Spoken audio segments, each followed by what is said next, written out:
Good morning students. Social study की previous class में हमने हमारा चैप्टर 5 जिसका नाम है the birth of the United Nations, इसको हमने स्टार्ट किया था। और यूनाइटेड नेशन को स्टार्ट करने के लिए कैसे इसकी स्टार्टिंग हुई, किस तरह से इस पर विचार किया गया, उसके बारे में कुछ डिस्कस किया था, बल्कि उसकी हिस्ट्री डिस्कस की थी। थोड़ा सा रिवाइज करते हैं। 18th सेंचुरी में जर्मन के एक फिलोसोफर थे, उनका नाम था इमैनुअल कांट। तो उन्होंने जो है एक आइडिया दिया था कि कुछ कंट्रीज़ को जो है मिलकर एक यूनियन बनानी चाहिए या एक फेडरेशन बनानी चाहिए जो कि वर्ल्ड में उन कंट्री के अगेंस्ट वर्क करे जो लड़ाई झगड़ा या कुछ गलत कार्य करते हैं। तो ऐसे उन्होंने एक आइडिया दिया, लेकिन कुछ कंट्रीज़ जो है वो उससे खुश नहीं हुई, उन्होंने इसको एडमायर नहीं किया और ये आइडिया जो है वो फेल हो गया था। इसके बाद हमने डिस्कस किया था कि जो वर्ल्ड है उसमें 20th सेंचुरी में जो है 2 वर्ल्ड वॉर देखे गए। फर्स्ट वर्ल्ड वॉर 1914 से 1918 तक हुआ, लगभग 4 साल। और ऐसे ही सेकेंड वर्ल्ड वॉर 1939 से 1945 तक हुआ, लगभग 6 ईयर्स तक।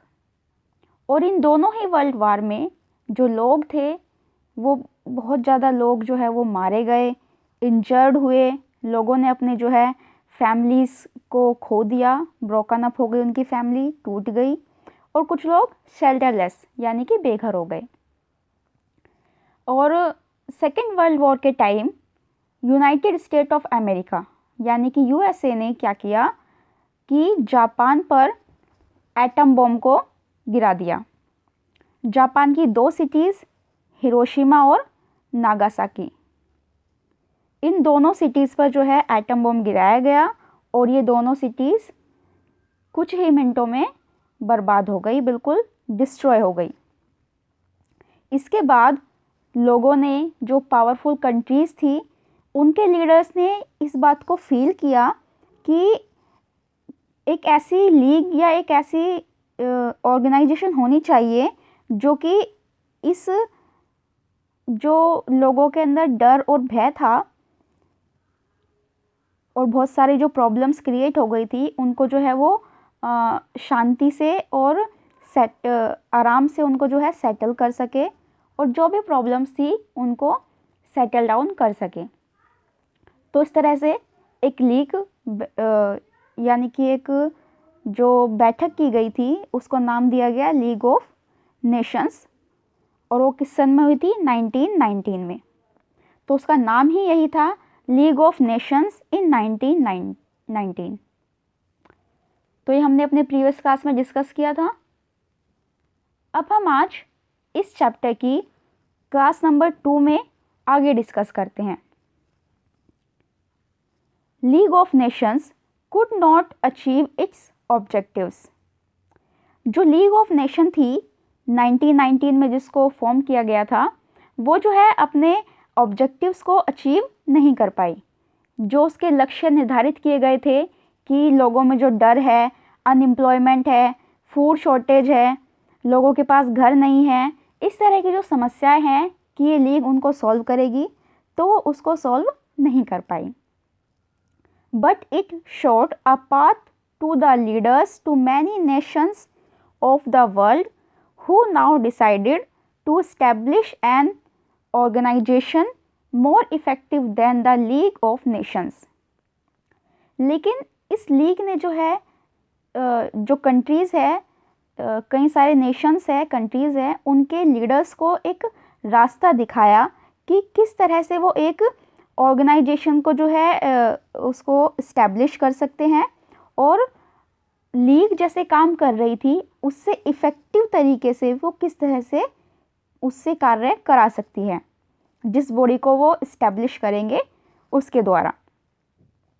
The leaders of big and powerful Nations like USA and Soviet Union, England and China met in Mexico and felt the need of an organization to maintain peace and security in the world. जो big यानी कि जो बड़ी countries हैं और जो powerful countries हैं, nation means country, तो नेशन जो वर्ड है वो कंट्री के लिए यूज़ किया गया है।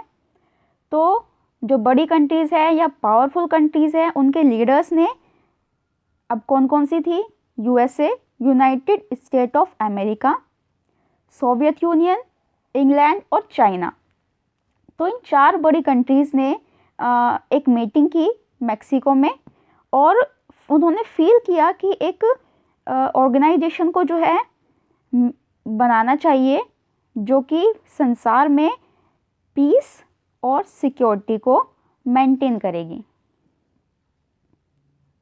It was the birth of the United nation. ऐसे जो है यूनाइटेड नेशन का जन्म हुआ।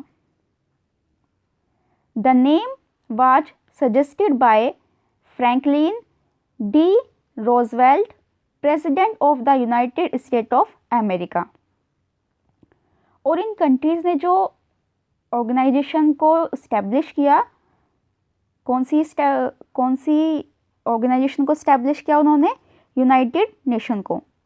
लेकिन ये जो नाम दिया वो नाम जो है वो सजेस्ट किया, उसका सुझाव दिया था फ्रैंकलिन डी रोजवेल्ट ने, जो कि यूएसए के प्रेसिडेंट थे उस टाइम। आगे, the United Nation come into being on 24 October 1945 at San Francisco in USA. जो यूनाइटेड नेशन है वो उसको जो बनाया गया 24 अक्टूबर 1945 को यूएसए में, और जगह कौन सी थी, San Francisco. The character of United Nations was signed by 51 nations. United Nation के जो कैरेक्टर्स थे उसमें 51 कंट्रीज़ ने जो है साइन किया था। India was one of these nations. India जो है इन 51 कंट्रीज़ में से एक थी। Since then the 24 October is observed every year as the United Nation day. तब से 24 अक्टूबर को जो यूनाइटेड नेशन डे के रूप में मनाया जाता है या उसको इस रूप में देखा जाता है। नेक्स्ट टॉपिक है हमारा ऑब्जेक्टिव्स ऑफ यूनाइटेड नेशंस। जो यूनाइटेड नेशन है जिसको इस्टेब्लिश किया गया 24 अक्टूबर 1945 को, उसके क्या क्या ऑब्जेक्टिव्स यानी कि उसके क्या क्या लक्ष्य थे कि वो किन किन कार्य को करेंगे। The main objectives laid down in the United Nations character are as एज फॉलोज। जो मेन यूनाइटेड नेशन के वो थे ऑब्जेक्टिव्स, वो कुछ इस तरह हैं। Number 1, to maintain peace and security in the world. सबसे पहला और मेन ऑब्जेक्टिव है कि यूनाइटेड नेशन को वर्ल्ड में पीस और सिक्योरिटी को मेंटेन रखना है, यानी कि संसार में शांति और सुरक्षा को बनाए रखना है। ऐसा ना हो कि कोई भी कंट्रीज़ आपस में लड़ाई झगड़ा कर रहे हैं और कोई कुछ नहीं कह रहा है। अगर ऐसी सिचुएशन क्रिएट होती है कि किसी कंट्री के बीच लड़ाई होने की सिचुएशंस है या कुछ है, तो उसको यूनाइटेड नेशन सॉल्व करते हैं।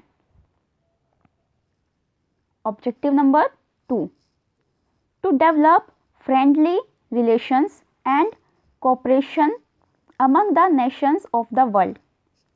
संसार की जो कंट्रीज़ हैं उनके बीच में फ्रेंडली रिलेशंस यानी कि मित्रता के संबंध और कोऑपरेशन यानी कि एक दूसरे का सहयोग करना भी जो है वो यूनाइटेड नेशन को देखना है कि इस तरह की जो सिचुएशंस है वो डेवलप की जा सके। Number 3, to promote human rights and freedom for all. Human rights जो मानव अधिकार है उनको प्रमोट करना और सभी को आज़ादी जो है वो भी देना, ये सब यूनाइटेड नेशन के काम थे। आगे के जो ऑब्जेक्टिव्स हैं उनको आप खुद रीड कीजिए और समझने की उनको कोशिश कीजिए। आगे के ऑब्जेक्टिव्स हम नेक्स्ट क्लास में कंटिन्यू करेंगे। Thank you and have a nice day.